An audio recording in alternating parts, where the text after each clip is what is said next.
Hey everybody, welcome back to the Carryandcut YouTube channel. And if you're new here, I sure do appreciate you stopping by and watching. Don't forget to like, subscribe, leave a comment down below. Also check out our Instagram at Carryandcut and our Patreon at Carryandcut.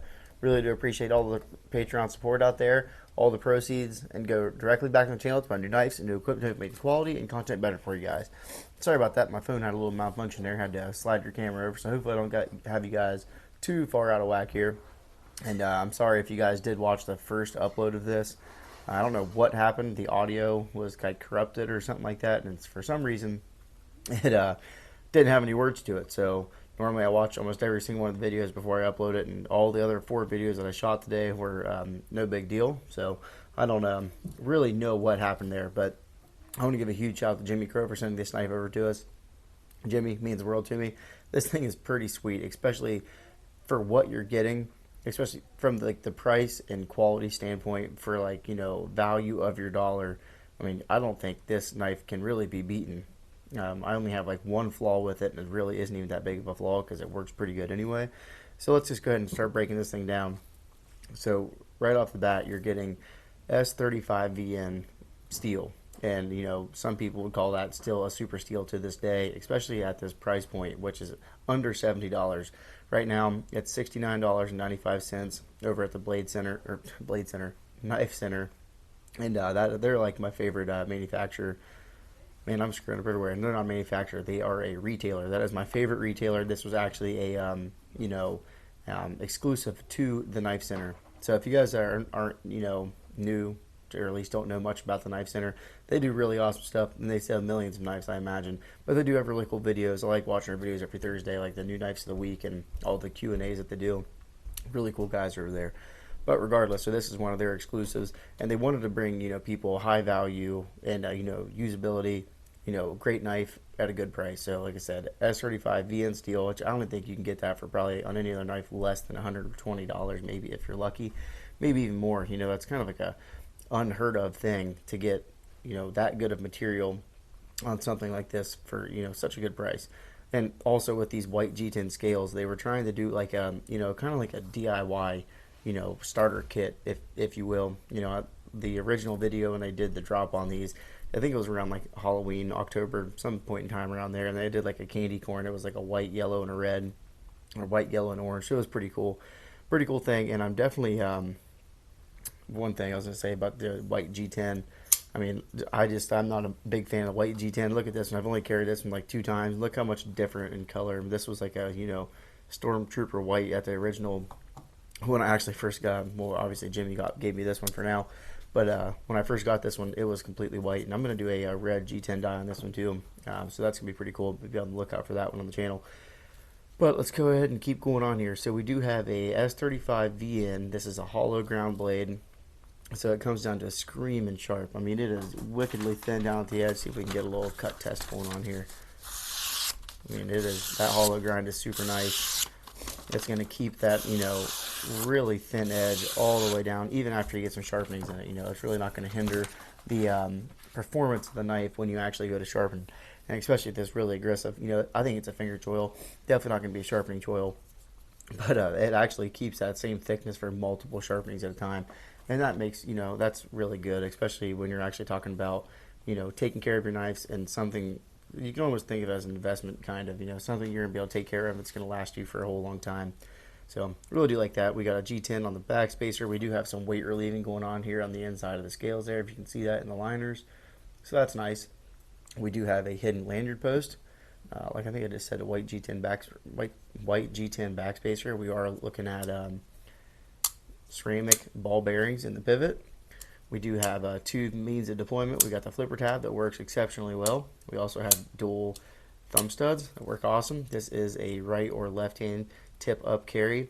So we do have a reversible pocket clip. The pocket clip's pretty decent. It's just a steel fold over clip from Civivi.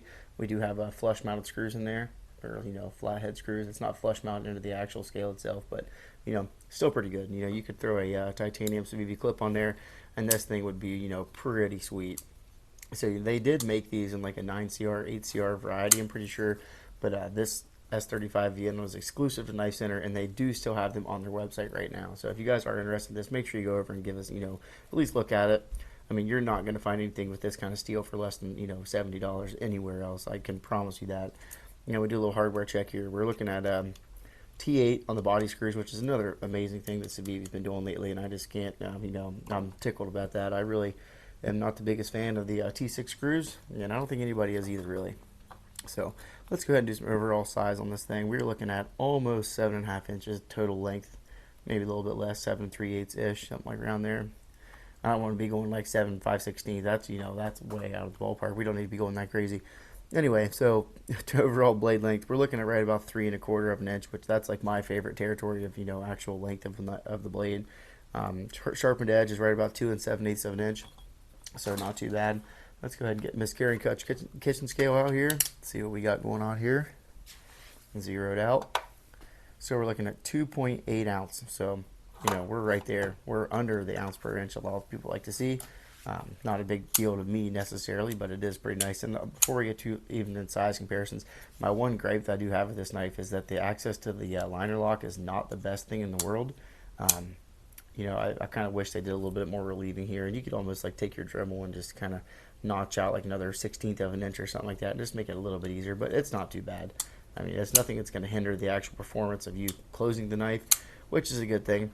Some people it might be a pet peeve to some people might not care. I personally don't care that much. It just sometimes I wish, that you'd have a little more access to the actual liner lock itself. So if you look at this Kansept egress right here, your whole thumb, you're getting a whole lot of actual, traction on that one. Same with this TRM Neutron 2. You can kind of see the whole entire liner sticking up right there. So it's just super easy to get into. And when you're looking at this knife right here, you can barely even, they do have some jimping on there, so it does make it a little bit better, but there's no actual cutout or room for your thumb to get to. And I'm kind of being picky right there when I'm getting that fine in details with it. But let's do some size comparisons. So there's the TRM Neutron 2, just showed that one. Definitely be a little bit bigger than that one if you got it. That's kind of a, I'm not going to say a rare knife, but just a lot of people don't have them. How about the Ontario Rat 2? Model 2, yeah, not Model 2, Rat 2. And so we're getting pretty close in territory right there, the same size. How about the Benchmade Bug Out? Everybody knows and loves it. So some people don't love it, everybody knows it. So we're pretty much bang on same size right there. How about the Ferrum Forge Aluris? A little bit smaller than that one. And let's do the CJRB Hectare. That'd be a pretty good size comparison. So right there, pretty much same exact size, right on the money. So overall thoughts and opinions on this knife, I think it's a banger. I would totally go for this one.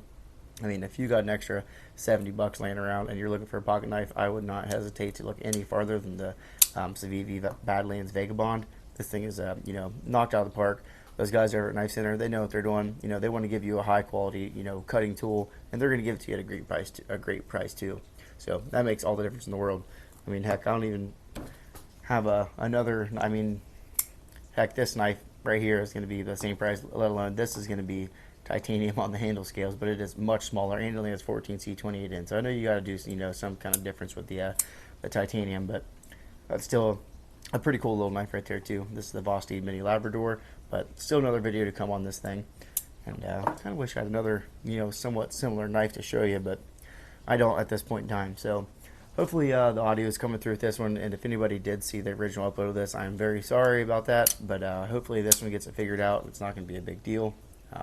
I think it pretty much hit everything though. We got all the main bulletins put on where I wanted to. Obviously liner lock, flipper. We got a drop point, hollow grind, super thin blade stock. We went over the cutting performance, cuts like no other. Pretty good. So Jamie, really do appreciate you sending this over for me to take a look at. And until next time, guys, thanks.